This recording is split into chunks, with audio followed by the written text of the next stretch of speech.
Welcome back. For quite a while now, the skyrocketing price of liquefied petroleum gas, known as cooking gas, and its crushing effect on Nigerians have been in the front burner.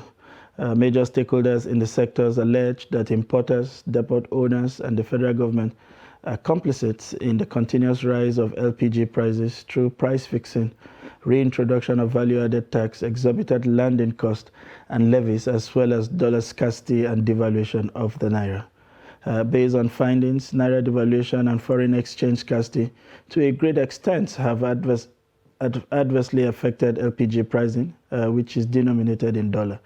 Let's look at the implication of this on the means of livelihood. And to do justice to this, we are joined in the studio by the Chief Executive Officer of Ultimate Gas and the former National President of the Nigerian Association of Liquefied Petroleum Gas Marketers, NALGAM, Alhaji Awalu Ahmed Ilu. It's a pleasure to have you join us this morning. Thank you. Good morning. Alhaji, it's been over a decade that I've known you. It appears that you have put a stop on age. I don't know what button you pressed, but you've continued to look young. You probably would tell us that secret in the face of all the economic turmoil that we seem to be going through as a country. But it's a pleasure to have you join us in the studio this morning. Thank you very much. The issue of LPG seems to have defied the understanding of ordinary Nigerian. On the one hand, members of your association and people like you, and even the government, are calling for increased usage of the LPG, and that we have more potentials as a country in this area. On the other hand, directly, we are putting out policies that seem to impede on this increased usage of this product. What exactly is the problem with this frequent rise in the price? Because I know that you have argued in the past that LPG is cheaper than firewood. Are you still maintaining that viewpoint? Yeah, it's still cheaper than firewood if you calculate how much it will cost you for the same value of energy from firewood or from LPG. You find out that LPG is much cheaper. But is that sustainable? I mean, with regards to all this issue, look at what the average Nigerian household has to cope with. I mean, today in Abuja, it's running into 4 or 5 weeks that we have struggled with fuel. That is from your disposable income. Rising costs, inflation across all that. The rate at which these fluctuations and rising prices, I mean, in a space of 1 year, we have gone from about 4,800 for 12 kg to about 11 or 12,000. Do you think at this rate we will ever get to that desired target of the kind of usage you want to see in the Nigerian space? Well, like you rightly mentioned at the beginning of this program, there has been a lot of efforts to grow the consumption because Nigeria has been so dependent on firewood and kerosene, which were heavily subsidized kerosene at that time, and firewood, which resulted in the deforestation program. And if you could recall, 15 years ago, our total annual consumption was about 50 to 60,000. And that is when Nigeria LNG intervened and began to address the issue of supply. Over the last 15 years, we have grown the market to almost 1.2 million liters annually. So you could see a tremendous improvement, even though given our capacity to produce LPG and given our population, we are still among the least per capita consumption. Yes, while the consumption has grown, unfortunately, the supply has not grown to that magnitude. So there's always issue of demand and supply. Forces. If Nigeria LNG has committed about 450,000 metric tons per annum, and NPC, out of their equity from ExxonMobil, they dedicate about 84,000 tons annually. And of recent, there has been a lot of local producers that are processing gas and they get LPG, like NPDC, Kwale Hydrocarbon, Gas Train, and quite a number of them. If we put all of them together, they are not up to 50% of the total demand. So the remaining 50% or more comes from importation. And as you are rightly aware, the price of LPG is associated with the price of crude oil. So anytime the crude oil moves up, the LPG also goes up. And then the issue of dollar rate issue, an issue of government inconsistencies, to be honest with you, because there is no proper coordination within the government, while Ministry of Environment or Ministry of Petroleum is looking at it from the environmental perspective, from health perspective. Maybe Ministry of Finance is looking at it purely from revenue aspect of it, because when government is looking for revenue, they always look at the easiest area where they can they can tap in and then raise government revenue. So this has bring in a lot of challenges. You know, sometimes some incentives are given which supposed to enhance the supply, and then after a while another setback will come in, and then government will introduce certain policy. But I think now all hands are on deck, and there are a lot of efforts between all the various ministries and government departments to try to see how this can be resolved, so that at least the price of LPG will be affordable. Just like you rightly mentioned, almost price of products in Nigeria has almost tripled, if not in some cases double, in some cases tripled. And the income of Nigerians, whether as a businessman, whether as a civil servant, maybe a lot of people don't even have increase. In fact, a lot of people have lost their jobs. So it's the same little resources you have that you have to share to all these your daily demands. So definitely these are the issues. And I'm happy to say Nigeria LNG has made a pronouncement that all their butane will be dedicated to the domestic market. But unfortunately, because of the oil theft in the Niger Delta, and more so that all the LPG we get is through the associated gas, which is derived from processing of gas from the wells that are producing crude oil, and a lot of those wells have not been producing optimally because of fear. If you even produce and put in the pipeline, you can get maybe 50%, 60%. So that has really affected the pit stock to most of these gas processing plants, which has also affected the supply.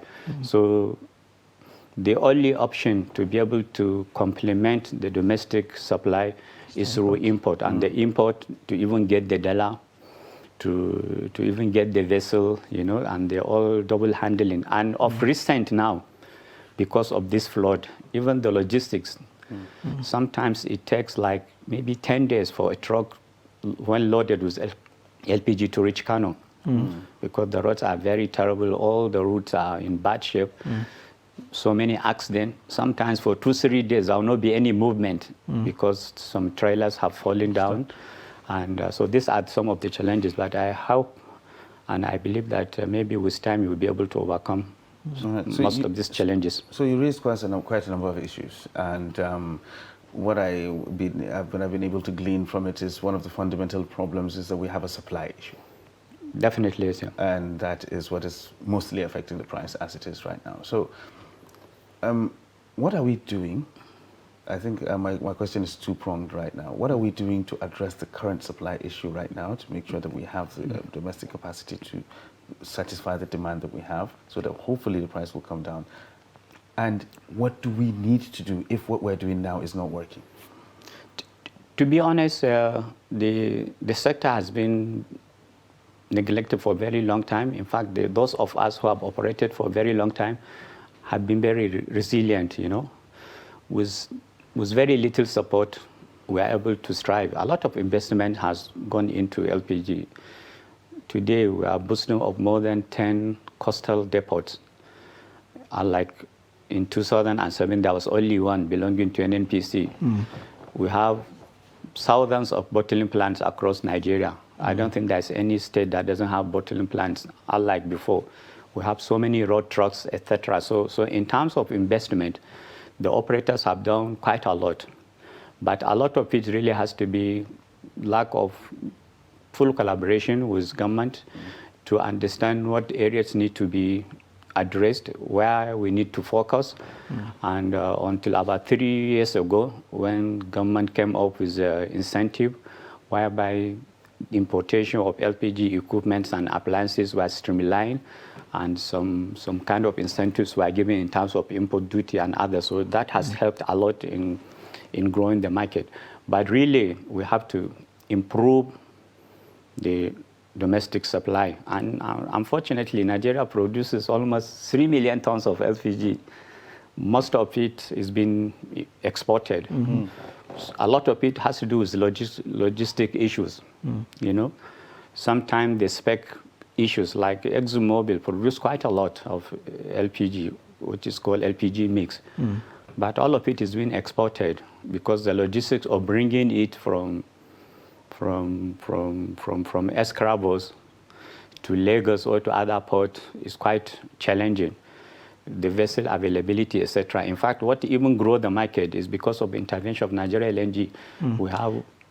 We have a lot of policies, cabotage law, size of the vessel, you know, that will be shuttling the receiving capacity. I think in Apapa today, the maximum tonnage of a vessel that you can bring is about 13,000 tons. Anything above that, you can't even berth, unless the vessel has a very low draft, because most of the waters are shallow, you know. And for you to be able to get 14,000, 15,000 metric tons of vessel to load from any of these facilities, which is designed for very massive vessels, maybe 45,000 tons, because it was originally designed for export. So these are some of the challenges, you know. And I believe now, with the difficulties we are facing through, I think different departments of government and ministries are collaborating to see how best this can be addressed. And it will also be an avenue for increasing employment level in the country. Just yesterday, Emile Kerry was saying that the Nigerian market has the capacity to absorb 10 million metric tons. We are doing just 3 at the moment. You have mentioned a number of issues around this thing. But one thing that the Nigerians find completely difficult to understand is why the portion by the LNG, which is just about 50% or 40% of local capacity, is also priced in dollars. I mean, the marketers take this, and we don't know the difference between what was imported in terms of pricing from what is locally available. Can you try to make us understand why this is so? I mean, how do we produce something as a nation, and yet we can't seem to differentiate it in terms of pricing with what happens at the international market? Well, to be honest now, the price we are paying is the import price, because for you to be able to import, you have to push the price up so that you'll be able, even if you're not making any reasonable margin, at least for you to break even, because most of the big terminal operators have made massive investments, and you can't keep your facilities dry. In fact, there are a lot of depot owners who cannot even get from Nigeria LNG for so many logistics issues, which has to do with draft, with safety, and so many other things.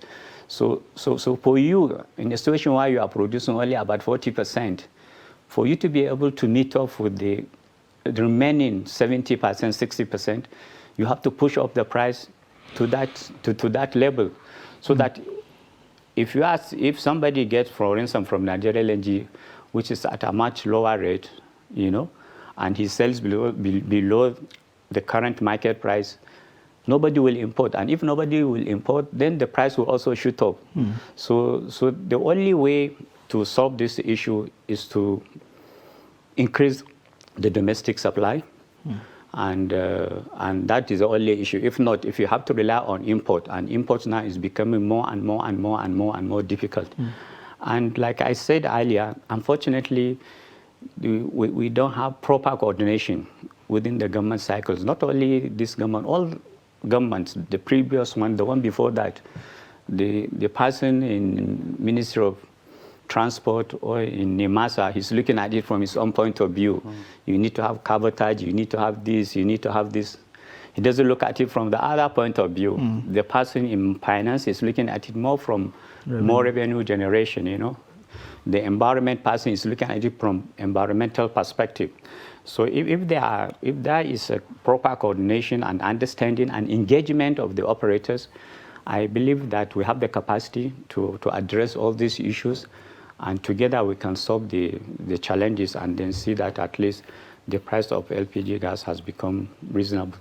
Well, with the current trajectory of the increase in the price of gas now, and what the things that are being done now to address that issue, and of course what we need to do and where we're heading to, is there any hope that the price of gas might come down within the foreseeable future and be more affordable than it is right now? Because a lot of people truly cannot afford it.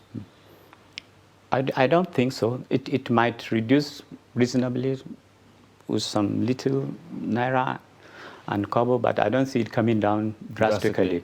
Because if you look at even the logistics, now at 1,800,000 per truck to transport from Lagos or to Abuja, the transporter is not breaking even.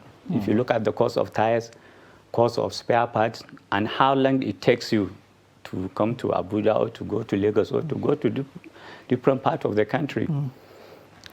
Anytime a truck did a complete cycle, you have to maybe change all the springs because the roads are in a very bad shape.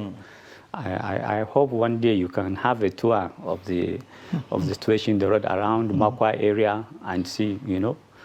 In fact, sometimes for 2-3 days, there will not be any movement. You know, it's really pathetic, you know. But thank God, the Federal Inland Revenue Service, in collaboration with NNPC, I think they are trying to address those vital roads that link off all the different depots for the easy transportation of general goods and petroleum products. But really, the issues are very complex, and to be honest, I don't see it coming down anytime soon. Anytime soon. Just feeding into what Ibrahim has said, we have seen the government make a very bold move to address this logistic with the AKK project. I'd just like to get your perspective. How much do you think that infrastructure would impact on this issue of logistics and supply? Okay, yes, the AKK is going to be really a game changer in the most particularly in the area of power generation, and maybe other petrochemical industries. Unfortunately, we don't use much. In fact, we use LPG, which is different from the natural gas that AKK is going to transport. But also, the natural gas can also be piped, and they may be into homes if that stabilizes, and that can replace the LPG. But there are two different products. You know, the AKK will address maybe the power sector. In fact, there are some producers now that are producing, like in Port Harcourt, and transporting the same natural gas in a liquefied form to industries in Kano and other parts of the country. So AKK will really help in improving the power generation capacity, and it will also bring about a lot of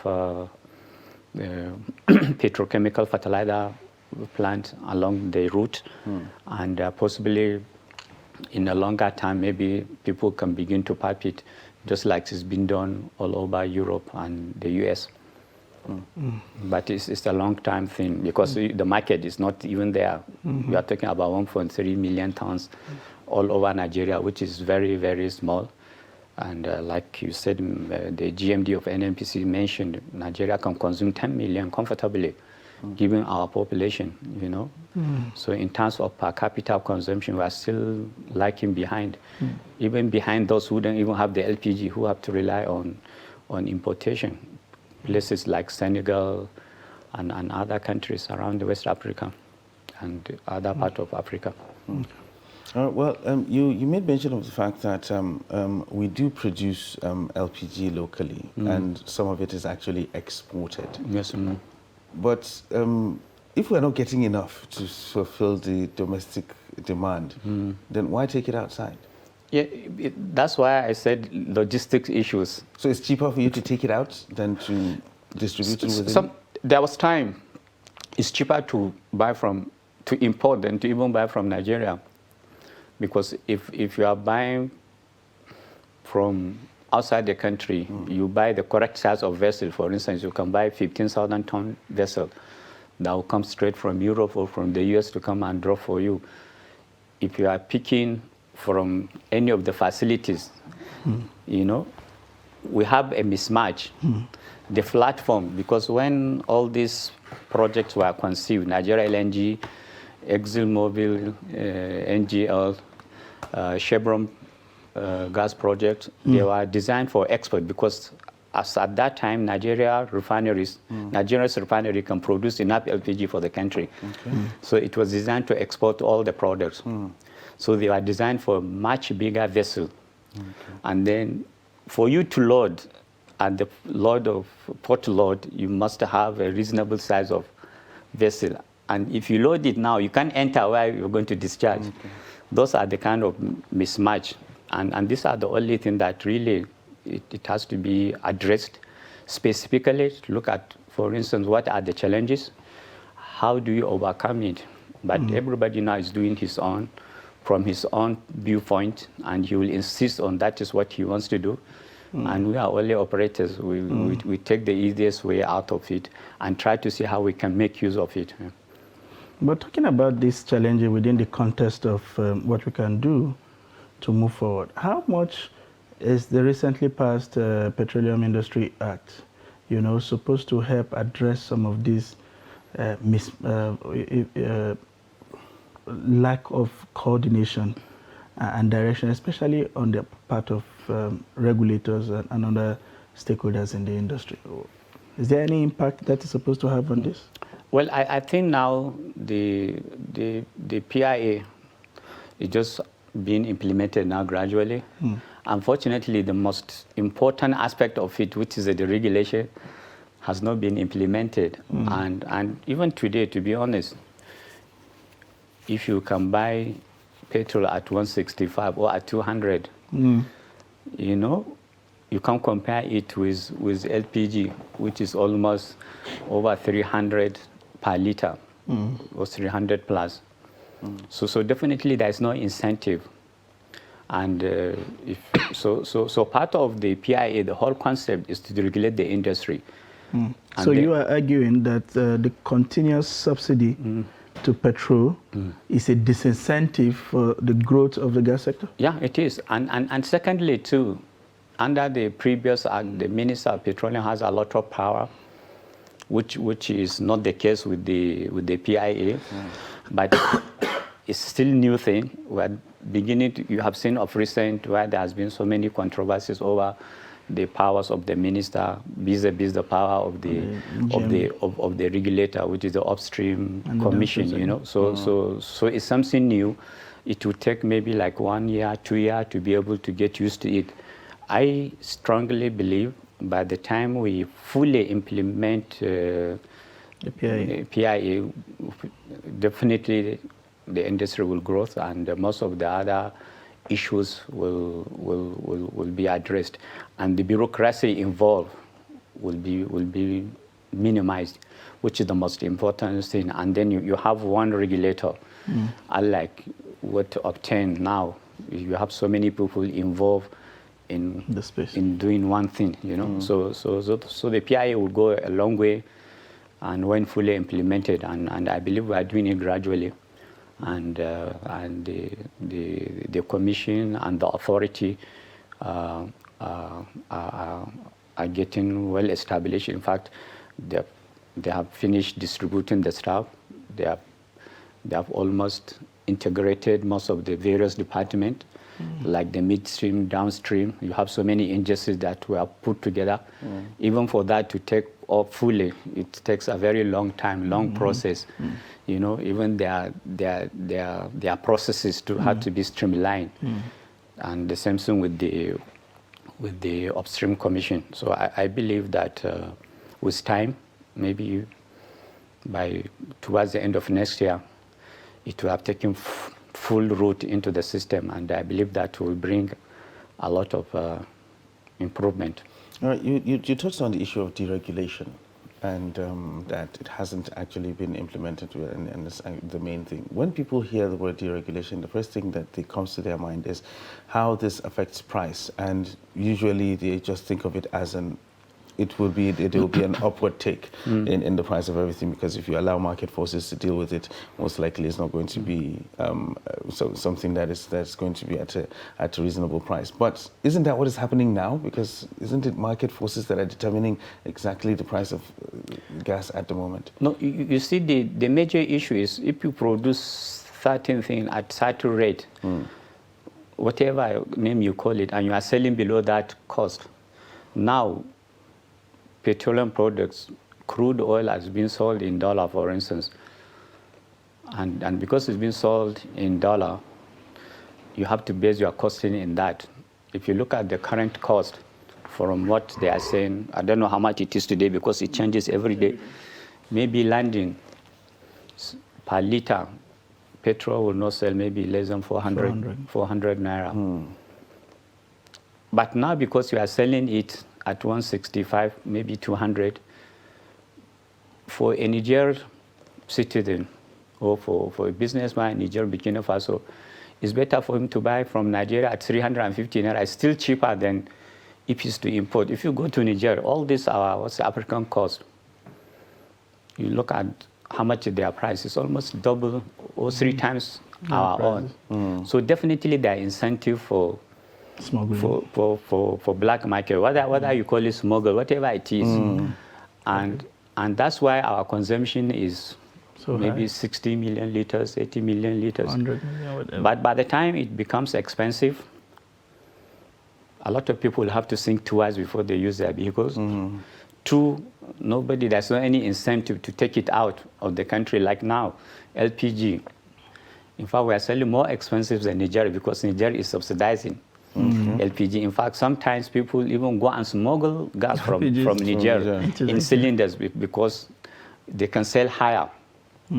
So definitely our consumption will drop drastically, and then there's no incentive for you to take it outside anywhere. But where you don't do that, we always continue to do that, and then government has to look for money anywhere. Yes, it's very sensitive. It has a lot of political implication, and any government, in fact, all governments have attempted and they couldn't do it. So it's not only peculiar to this government. It's a very, very serious issue, but it's something that has to be done because we can't afford it, and it is put in. And because of that too, nobody will make that huge investment. It's only those who take the risk to say, okay, yes, let me invest because I know it will come, and then when it comes, I'll take advantage of it. Like even the Dangote refinery, that's why he has to do it at the export-free zone. So because internally, if there are challenges, he can export his product. But if the market is deregulated, or if government is going to pay him subsidy, he can sell. And quickly before we let you go, we're running down on time. We have also seen, well, the government has declared this a decade of gas, and you have spoken to some initiatives that they are driving a different sector. One of them is the CNG. The whole talk about moving from petroleum to gas as a cleaner source of fuel, maybe cheaper if you like, and all of that. This whole problem with the LPG and that we are seeing, whether it's logistics or bureaucracy and all of that, is that the reason why we are finding it difficult to also get off the ground with the CNG project, despite its laudable benefit to the individual user? That can never take off until you deregulate the petroleum. So we should not look forward to gas-powered vehicles. I'll give you an example. I sell LPG. I have an LPG vehicle, but it's not economically for me to buy LPG at this current rate and power my gas with it. Particularly if I can get, even at 200 naira, it's cheaper for me to use petrol. So even me that sell LPG, it doesn't make economic sense. And truly, nobody will buy. Even countries where they transit to CNG and for auto gas, it was done under regulation by force. You can't drive petrol car. But if I'm free to drive petrol car and petrol is between 165 to 200 per liter, And I think CNG at the current price is more than 200, 300, and with the level of investment, and you don't have even, you won't even have buyers. You won't even have buyers. And no matter how good it looks, no matter how beautiful it is, no matter how environmentally friendly it is, it doesn't make economic sense. And for us business people, our number one priority is the economic sense of it, you know. Exactly. So even if you have CNG plant, nobody will buy to power his vehicle, you know. But now look at the power sector, because diesel has gone to 750, 780, 800. A lot of people are using CNG to power their a lot of estates now have independent power plant, particularly in Lagos. Industries in Kano are buying LNG, still cheaper than diesel. But if diesel was being sold for 250, 300, there was no incentive for you to do so. So really, the regulation of petroleum price, particularly, I mean petrol, will go in a long way to open up these other sectors. But I know it's a very difficult thing, and the labor has to be engaged, and the most convenient time has to be found, but it has to be done. It has to be done, yeah. The most convenient time has to be found, and it has to be done. Those are the words of Mabu from our guest today, Malam Awal Ahmed Ilu, who has taken us through the various complexities that has practically held the liquefied petroleum gas sector aground, whether it is the vagaries of foreign exchange or government policies or logistics, as he has pointed out. It's been a pleasure talking to you this morning. We will continue to keep tabs on the development in this sector, and when the need arises, we hope that when we call on you again, you will be available to provide more enlightenment around this sector. Thank you very much once again for making it to the studio. Thank you very much. You're most welcome. This is where we draw the curtain on today's conversation. It's been very illuminating around the various issues that we have had to look at. But let's do this again tomorrow, where we'll bring you even more interesting perspective from the nation's polity. I am Sunday Michael Ogun. Thanks for joining and staying with us on Daybreak today. Tomorrow is another one. Stay with us on Trust TV for more. I am Ibrahim Yusuf.